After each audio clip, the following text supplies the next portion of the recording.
how's it going? So it's gonna be a shitty video, but I need to explain it.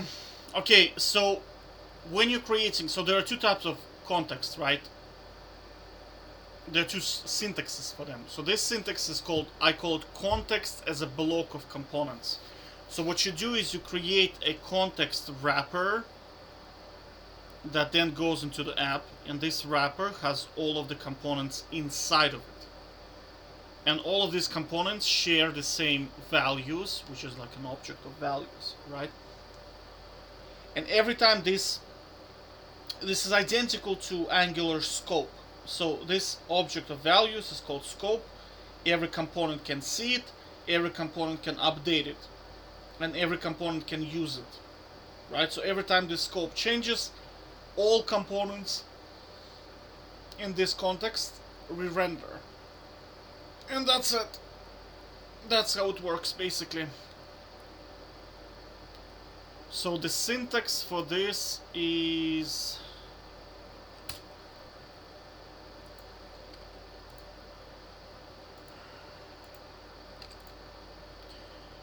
So I will link this document in the description below, and also link to the repo. But essentially this is what it looks like. Okay, so we create a folder, call it context as a block. Okay, next you create, this will be your main file, which is called context as a block, right? Shit. Maybe I should do it from the beginning. Well, it's so simple, like it's just, okay. What you do is you create a component, which is gonna be your wrapper component, right? This wrapper is gonna hold all other components in it. So remember that. So this is this part here, this block of components. All right, I'll put this in here. So the first thing you do is you create my context, so whatever the hell you want to call it, but this will be the wrapper, which is called provider, right? So whatever you want to call it, right?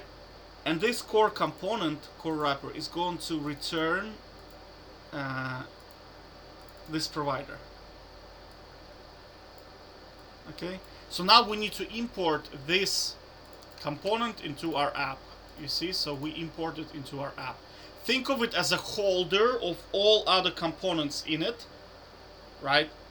Like kind of like a main component with children in it. So this is essentially this thing, right? So you create a parent component that holds all the values in it. So context, you create the context and then you pass it in this way. So now this object here, right, is visible to every single component inside of this block. So does that make sense? So this is like a, you can think of it as a core state, I suppose. And then when this state changes, all of the components in this block re-render. So you can see, see, so this is the block, this is the parent, and inside the parent we have children components. They sit in here. And this is all other components. I know it's a bit confusing, but I mean you have to practice this. Okay, so once we create this wrapper or box or whatever the hell you want to call it, we create small components like children components, you see? Right? And they need two things to be able to see the value. So they need this context, which is coming from here. You export it, and then you import it, and then you just use React, use context, and then you put this thing in here. Because normally you could have 10 different contexts, but in this case we want to use this context. So we put it in here, and this tells React to use this object here. I know it's confusing as AF, but what can you do? Okay, and then that's it. Now this component can now see the values. You do the same in here, and you'll be able to see all values that are in here. So when these values change, this component... Oh shit! Another one which is very important. You have to import this component into here, into the block. Do you see? So that's where they sit. Essentially, like, this diagram just shows you everything. You see, so we have the wrapper, which holds all the values in it. And then we just import components into it. And then in order for your child components to see this value, you have to use this stuff here. And then that's it. Past that point, if you want to change any values, you can actually add values. This is something I noticed. You can add values from a child component. So you see this context value. So this thing here, I named it context value, is actually referring to object values. Honestly, to not confuse you, I'll just call it object values. Object values.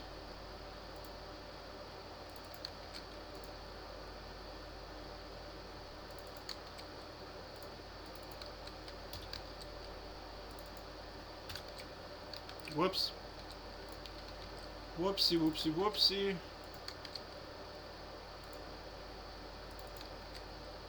Shite. I know it's like the shittiest tutorial on YouTube, but I just have to explain it to myself, you know. I'm gonna get like 10 views, so if you have any questions, you can reach out to me.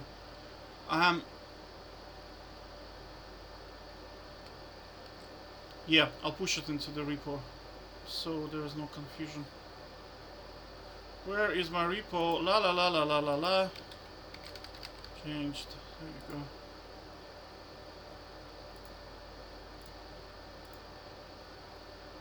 So you see, if you want to have access to this, you have to React, use context, and then whatever the hell you call this thing in here. Whatever the hell you call this thing in provider, and then you have access to it. And if you want to push into it, whatever you call this thing, dot, whatever the value you want, standard object. And then all components are going to see, if you add into the object anything you want, right? So you can, if you console log, you can see that component 1 value has been added. So this value came from here, you see. So if we look at the original object, there's only hello in it, name hello. But if we look at console log, this value is visible. And this value is visible to both components. You see, so component 2 can see it, and component 1 can see it.